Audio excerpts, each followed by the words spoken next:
Mundo Escola, teu endereço é o sistema solar. Orbe terceiro és navio de águas e terras e fogos e ares e homens. Mundo Escola, sob o bem toda a vida evolui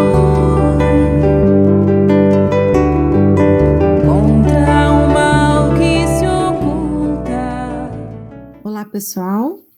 Mais uma vez estamos aqui no momento de reflexão à luz da doutrina espírita e hoje vamos refletir sobre algumas orientações recebidas através da mediunidade de Divaldo Franco, da benfeitora Joana de Ângeles. São recomendações contidas neste livro chamado Vida Feliz. Então ela nos traz algumas dicas, vamos dizer assim, de situações do cotidiano que nós podemos enfrentar e assim buscar a felicidade no dia a dia de acordo com as nossas ações. Então, apresentando a benfeitora conforme biografias da Federação Espírita Brasileira, ela integrou a equipe do Espírito de Verdade no trabalho da implantação do cristianismo redivivo, do Consolador prometido por Jesus. No Evangelho segundo o Espiritismo, ela nos deixou algumas mensagens assinadas como um espírito amigo. A primeira está no capítulo 9, item 7, que se intitula A Paciência. E a segunda, ela está no capítulo 18, itens 13 e 15, intitulada Dar-se-á aquele que tem. Então, são psicografias de Joana em auxílio à implantação do Consolador prometido por Jesus. E ela é, então, a mentora espiritual do trabalho missionário do Divaldo Franco. As suas obras, elas se caracterizam e enfocam os aspectos psicológicos, sempre ressaltando Jesus, os ensinamentos do nosso modelo e guia. Então, nós podemos dizer que esse Espírito de Luz nos convida, através dos seus inúmeros livros psicografados por Divaldo, ao autoencontro e à nossa busca interior, despertando-nos a vivência do amor na mais elevada expressão e chamando-nos a essa reflexão. Começamos pelo que dispõe a benfeitora no capítulo 1 do livro Vida Feliz, e ela nos diz que nós possamos saudar o dia com a oração de reconhecimento, por estarmos vivos, enquanto a vida se expressa, várias são as oportunidades que se multiplicam para que nós possamos crescer, alcançar o nosso objetivo primordial nesta vida, que é o aprimoramento moral, e assim alcançarmos a felicidade, que a cada dia possa ser para nós uma bênção nova que Deus está nos concedendo, nos dando sempre sua prova de amor, que nós possamos acompanhar a sucessão das horas, cultivando sempre o otimismo e o bem-estar. Então, assim a gente corre os dias, correm as horas, no mais completo bem-estar. Podemos encontrar como instruções os Espíritos também aliando aos ensinamentos da benfeitora, a importância da prece, que os Espíritos nos dizem que o nosso dever primordial, o primeiro ato que nós devemos fazer a cada dia, e eles nos referem dizendo que a nossa volta à vida ativa de cada dia é a prece, para que nós possamos nos conectar com a espiritualidade amiga, que está sempre ao nosso lado a nos auxiliar, e assim nos levarmos a Deus e a sua companhia diária. No capítulo 200, então, ela nos diz recomendações sobre gratidão. e que nós possamos agradecer a Deus sempre pela nossa existência, pela bênção da vida, louvando-o através de uma vivência sadia, né, de uma vivência correta, sempre praticando o bem, a caridade, o amor ao próximo, exaltando o amor por meio de nossos deveres cumpridos, dignificando o Senhor, sendo um servidor devotado e fiel, né, no trabalho, em auxílio ao próximo, para que nós possamos apresentar o Senhor à humanidade, aos nossos irmãos e humanidade, que nós possamos, com os nossos atos, ser exemplo, nos tornar exemplos de pessoas amigas, de irmãos, de companheiros, em auxílio em todas as circunstâncias, que nós possamos glorificar o Senhor trabalhando pelo bem de todos, os nossos irmãos, né, para que nós possamos respeitá-lo, obedecendo às suas soberanas leis que governam a vida, que equilibram, né, as nossas relações, e que nós possamos reconhecê-lo em tudo e em todos, em toda a sua criação, mediante uma vida feliz, na condição de filhos, sempre reconhecidos com o amor que Deus nos disponibiliza a todo instante.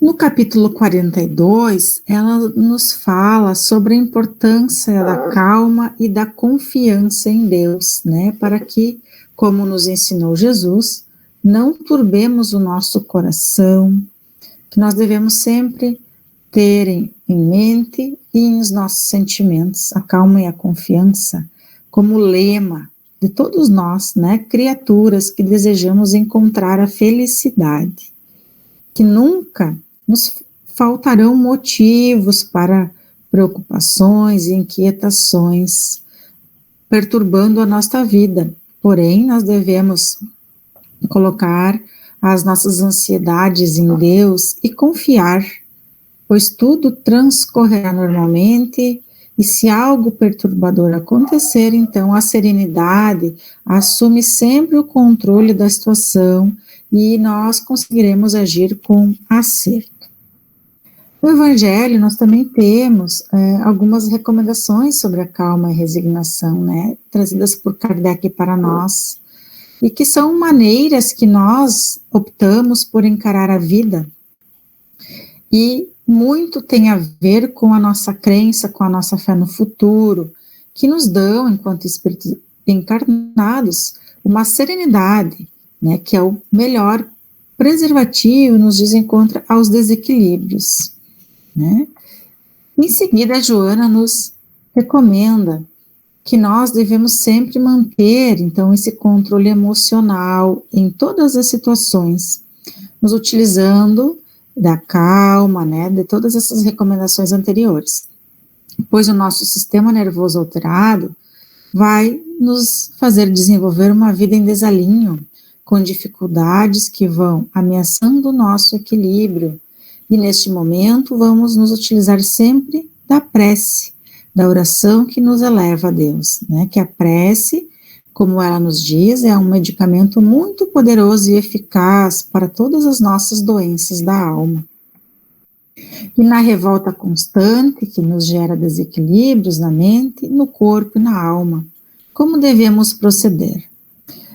Não é o corpo que é fraco, mas sim o espírito que permanece rebelde, né? Então nós devemos controlar sempre as nossas energias, não nos deixando desconcertar, manter sempre o equilíbrio, pois a revolta, ela intoxica e expele venenos por toda parte, venenos que desagradam as pessoas, que também revoltam os que estão ao nosso redor, e acabamos não inspirando confiança ou amizade. Então, a calma, mais uma vez aqui, sempre é o que nos importa no caminho para que possamos encontrar a solução esperada neste momento de desequilíbrios e dificuldades. Também, Joana nos diz que nunca devemos retribuir o mal com vingança ou desforço. Pois o homem mau, ele se encontra, na verdade, doente, mas ainda ele não sabe. Então, nós devemos dar ou mostrar o remédio que irá diminuir, então, ou minorar a doença, não usando dos mesmos recursos infelizes que o doente acaba utilizando. Se alguém nos ofende, o problema não é nosso. Mas se nós ofendemos alguém, aí a questão muda de figura e o problema sim passa a ser nosso. Então, o ofensor é sempre o mais infeliz, nos diz a benfeitora. É sempre aquele que está precisando de auxílio. E que nós, com a nossa consciência tranquila, possamos seguir em frente, possamos mostrar a esse irmão a outra face, né? Retribuir sempre o mal com o bem. E é o que nos traz o ensinamento do Evangelho segundo o Espiritismo, no capítulo que trata sobre o amor aos nossos inimigos, retribuindo sempre o mal com o bem, pois é pagar em tudo o mal com o bem, sem a intenção de humilhar. Senão, se nos queixamos das provas, tampouco devemos nos queixar dos que servem de instrumento. Então, vamos pensar assim, né? Que essas pessoas que nos desagradam são instrumentos para o nosso melhoramento. São instrumentos para que nós possamos demonstrar tudo aquilo que já aprendemos e demonstrar o bem no momento em que estamos recebendo o mal é uma prova daquilo que nós já aprendemos, com o auxílio dos nossos benfeitores amigos, né? Segue Joana nos recomendando para mergulharmos a nossa mente sempre que possível no estudo, né? Uma ferramenta de extrema importância para que possamos compreender a vida, né? Todos os seus segredos, tudo o que há de mais importante nela e que nós ainda não descobrimos, pois é através desse esforço da nossa consciência é que nós vamos encontrar os ensinamentos daqueles, né, que já passaram pelas mesmas dificuldades, aqueles irmãos espirituais que, do plano onde se encontram, nos trouxeram os ensinamentos através de Kardec, né, através de outros médiuns, como Divaldo Franco, Chico Xavier. E a benfeitora nos diz que o estudo nos liberta da ignorância, muito importante, né, e nos favorece o discernimento, desvendasse o véu da escuridão, como se a luz passasse a brilhar diante de nós. Aliado ao estudo, também o trabalho dignifica o homem, né? Ambos são asas, estudo e trabalho, são asas que nos facilitam a evolução do ser. Pois o conhecimento é a mensagem da vida, aquela trazida também pelos benfeitores amigos, né, do plano espiritual superior onde eles se encontram.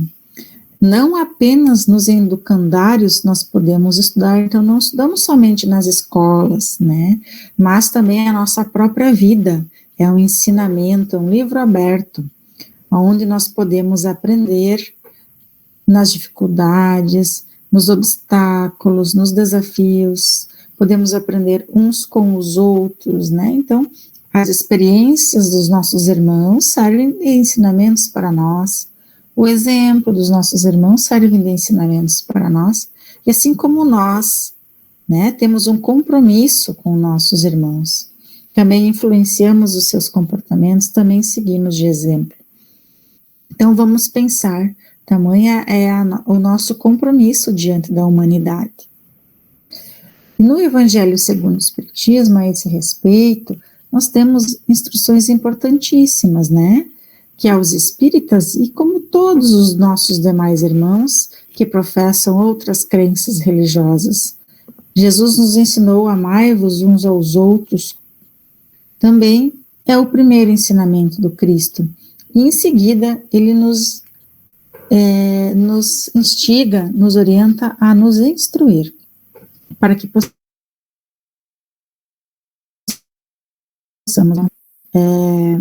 nos traz uma mensagem de Emmanuel, né, e que está no livro Palavras de Vida Eterna, que devemos aprender sempre, nos instruindo, abrilhantando o pensamento, burilhando, purificando a palavra. E isso, o que vai nos proporcionar? Analisar sempre a verdade e procurá-la nas atitudes e que não podemos prescindir se aspirarmos à obtenção do conhecimento elevado, né? Então, esse é o propósito do estudo, da nossa dedicação à aprendizagem.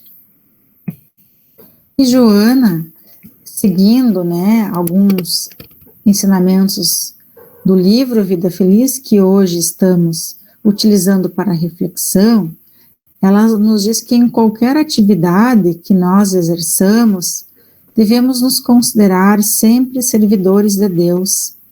Por mais humilde que seja a nossa profissão, ela é muito valiosa no conjunto social em que nos encontramos, porque aí nesse conjunto teremos um resultado coletivo, embora cada um faça a sua parte, tenha o compromisso em fazer, cada um de nós fazendo a sua parte na obra da criação. Nos cumpre executar todos os nossos deveres com muita alegria, né? Demonstrar alegria nas tarefas diárias, alegria ao cumprirmos as tarefas na obra do Criador, né? E muito conscientes do significado desse sentimento, do valor que tem, de quanto são importantes para toda a comunidade os nossos deveres, né? Por mais que às vezes não consigamos perceber, mas cada tarefa desempenhada por nós tem sempre uma importância. A nossa parcela no mundo de grande relevância nos faz pensar a benfeitora. Portanto, devemos trabalhar sempre com muita disposição e nobreza, pensando sempre, né, que estamos em tarefa divina. E, para encerrarmos, então, a nossa reflexão de hoje, finalizando com essa mensagem aqui da Joana, tá? Que está no livro também Vida Feliz, e ela nos diz que ninguém colhe em seara alheia, ou seja, tudo que nós plantarmos, nós vamos realizar esta colheita, mais cedo ou mais tarde. Então, muitas vezes nós conseguimos analisar, através daquilo que estamos colhendo, analisarmos como foi a nossa colheita. Se estamos num momento perturbador, podemos pensar, analisar, né, ser o observador de nós mesmos e compreender o que foi que nós semeamos, o que foi que nós provocamos para estarmos nesta condição. E do contrário também é verdadeiro, né? Então nós, no momento em que nos encontramos em paz, podemos refletir como foram as nossas atitudes anteriores, como foi a nossa semeadura, para que a gente possa seguir sempre assim, né? Caminhando em frente, trabalhando na seara do Mestre Jesus, na obra divina, e colhendo então a felicidade, a alegria em todas as nossas tarefas do dia. Então ninguém colhe em seara alheia que não haja semeado no que diz respeito aos valores morais, pois aqui está o segredo da busca da felicidade, né? Que é a conquista dos valores morais, o lapidamento das nossas virtudes, né? O esmagamento, vamos dizer assim, dos nossos vícios, né? Nós devemos cortá-los como um bom jardineiro, cortar a erva daninha pela raiz. Nós devemos assim proceder pois se buscamos a felicidade, sabemos que ela se encontra na execução dos valores morais no nosso dia a dia e que eles devem estar presentes em todas as nossas atitudes. Cada um é herdeiro de si mesmo, vamos pensar que frase reflexiva, né? O que isso significa? Que nós vamos, mais adiante, herdar tudo que nós hoje plantarmos, continuamos na seara da colheita, né? Então, vamos deixar para o futuro um legado que hoje nós estamos construindo. E nesse sentido nós devemos pensar, né, que nós construímos o amanhã através do presente.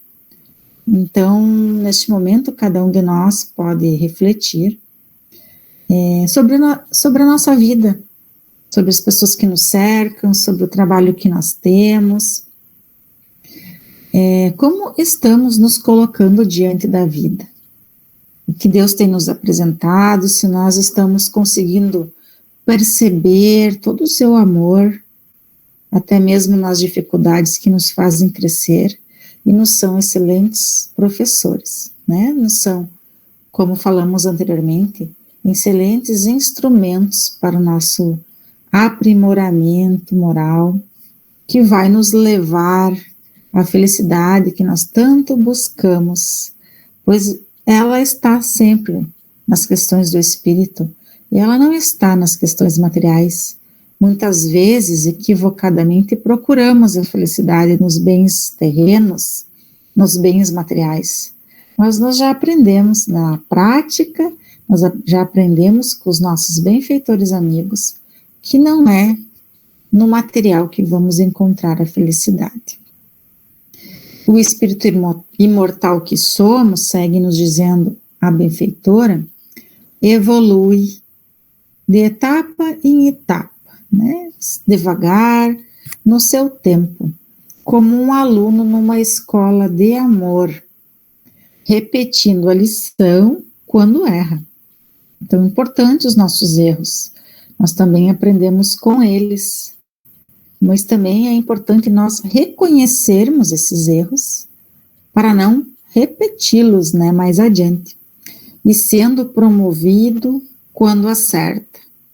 Então, a gente, quando erra, repete a lição no educandário da vida, até que a gente consiga acertar. E quando acertamos, nós somos promovidos, nos diz a benfeitora, né? Então, nós, quando acertamos, temos uma recompensa, que muitas vezes é a felicidade, a alegria da vida. E assim, numa existência, nós damos prosseguimento ao que deixamos interrompido na existência anterior. Então, o espírito imortal, ele segue a marcha do progresso.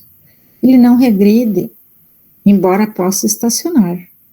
Então, na reencarnação anterior, né, eu alcancei um patamar de progresso e continuarei na próxima reencarnação. São todas oportunidades de vida para o progresso.